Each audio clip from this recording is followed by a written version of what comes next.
Hi friends, welcome to Geetha Samayal. மதிய சாப்பாடு பார்த்துடலாம். அதுக்கு முன்னாடி மாட்டுப்பொங்கல் கும்பிட்றவங்களுக்கெல்லாம் அனைவருக்கும் இனிய மாட்டுப்பொங்கல் திருநாள் வாழ்த்துக்கள். நம்ம வீட்டில் இன்றைக்கி என்ன செஞ்சுருக்கோன்னு பார்க்கலாம். சூப்பரான சிக்கன் பிரியாணி தான் செஞ்சுருக்கோம். நேற்று நம்ம தைப்பொங்கல் கும்பிட்டோம்ல, வாழை இலை இருந்தது, ஒன்று போட்டு டம்மு வச்சுருக்கேன். செம்ம வாசனையாக சூப்பராக இருக்கும். பாருங்கள், சூப்பராக வந்திருக்கு.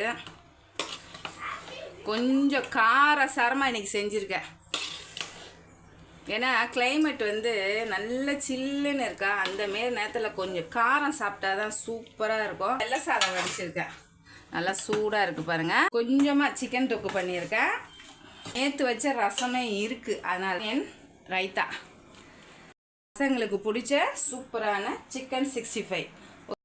இன்றைக்கி நம்ம நேற்று தைப்பொங்கலுக்கு சமைச்சோம்ல, அந்த வீடியோ வந்திருக்கு. பார்க்காதவங்க பார்த்துட்டு லைக் பண்ணி, ஷேர் பண்ணி, கமெண்ட் பண்ணி